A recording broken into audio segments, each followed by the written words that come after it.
WACP, the place to be. Oh, we are creative people.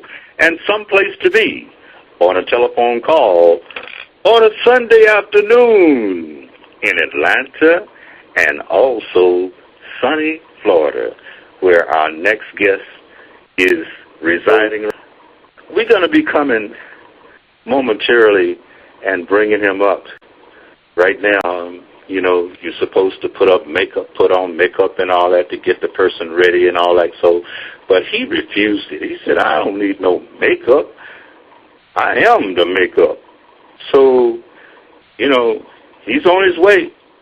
He wouldn't even let him put no artificial clothes or nothing on him. He said, look, I came like I am. So we're going to be bringing him up momentarily, but right now we want to introduce a subject that is hot. Woo! It is hot. You guessed it. That's right. We're talking about Django. It's hard to imagine Jamie Foxx as a slave or Leonardo DiCaprio as a despicable slave owner. I'm curious.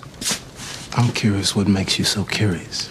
And yet, here they are, facing off in one of the most daring movies of the year, Django Unchained. What's your name?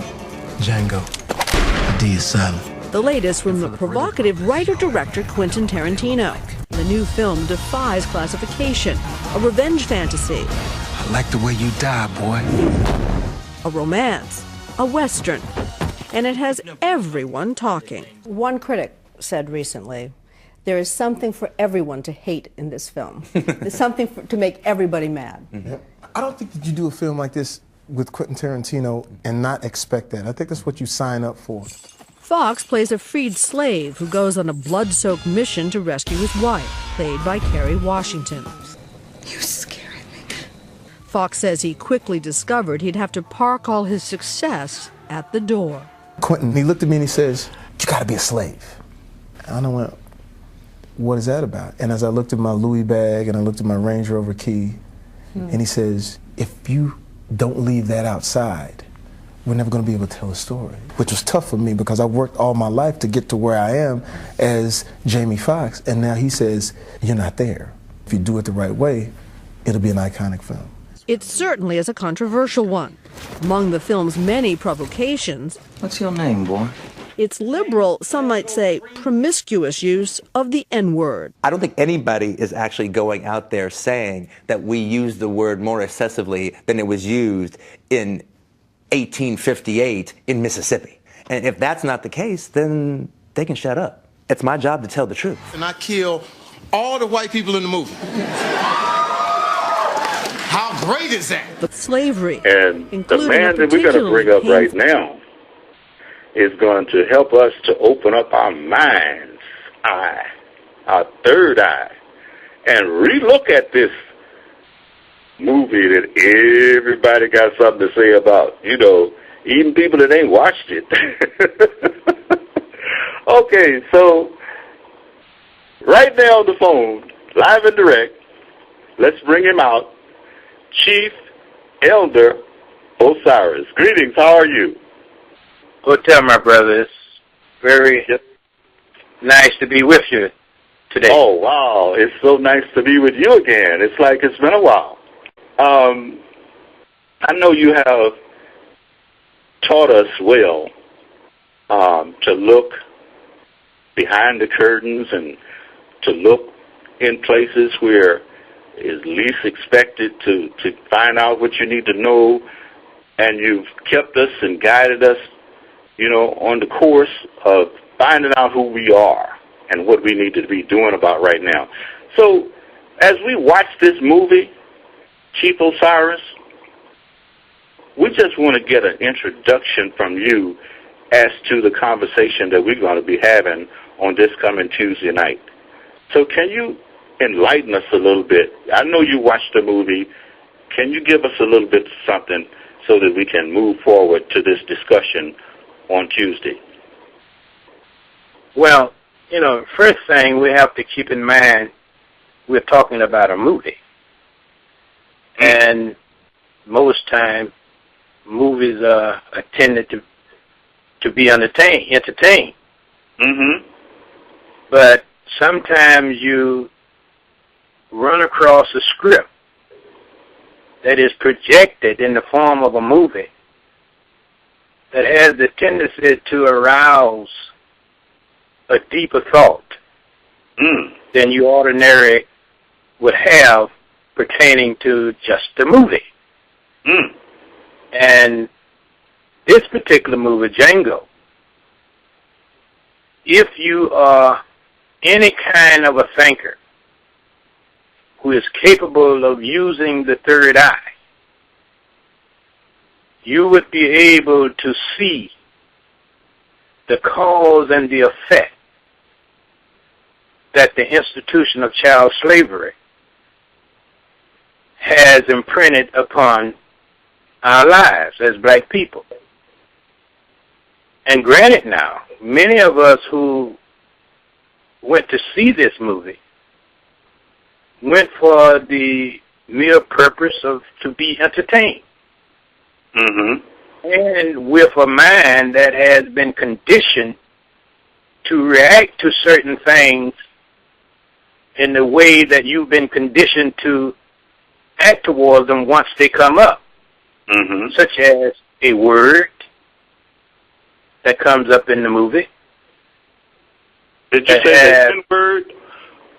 Yes, the N-word, the nigger word that your black Americans conditioning black folks to react to in a very negative way. Yes. As if we are the creator of the word. Yes. You see, when you are dealing with a situation that reflects a segment of our story, we must be able to accept it as it actually happened. Not as we've been conditioned to pretend that it didn't happen. And all of the reaction that is coming from some of us black folks about a word, and we have the tendency to act as if we are really seekers of the truth, and want to deal with reality. Yet, when a movie comes along, Unchained, with the story, we have a negative reaction to it, as if we don't want the truth to be portrayed to us about what actually happened to our enslaved ancestors. And that is what is going on today with many of us black people. They'll dissect the movie, pick out the things that we've been so well conditioned to be against, and we will use those terminologies to act as a distraction to our people who are seeking the truth about what happened to us, about the cause and the effect that we now experience from the creation of that institution called child slavery. All right, then. So a lot of the comments coming out about different scenes in the movie, I have to look at as being comments intentionally made for the mere purpose to distract black people from really seeing what the movie is conveying to you. Okay. Now that's what we're going to be doing on Tuesday. We're going to be dissecting this movie, right? Yes. All right, then. So we have someone very qualified to do that, and our callers will be calling in at the number on your screen, and we're going to get to it.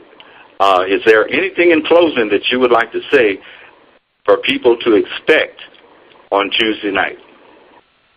Well, you know, the only thing I would like to say is that whenever I'm talking to my people, and I make it to be no secret,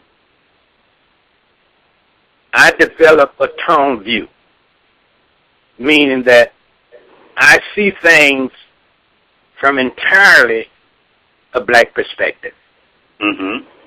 Don't come trying to distract me away from what I'm looking at and seeing by pointing out maybe other incidents that might be happening with other people similar to what the black man and woman has experienced. I'm not concerned about that. My concern is about the black woman and the black man and our experience coming from the institution of chattel slavery up until this time, with a verification that we have yet to experience the sweet nectar of freedom, justice, and independence.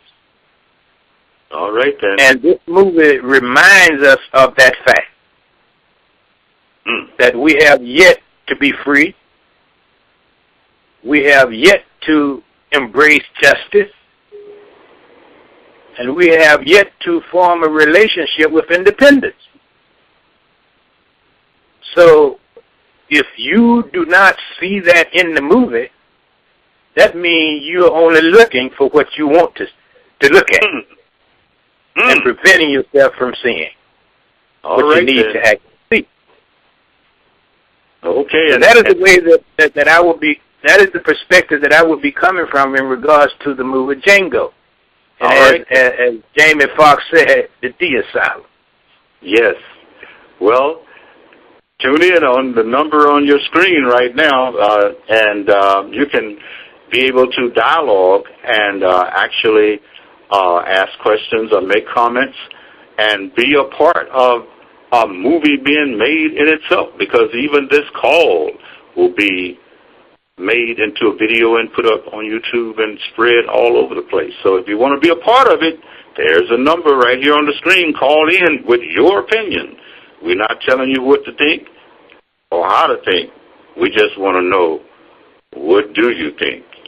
Stay tuned to WACP, the place to be, for we are creative people.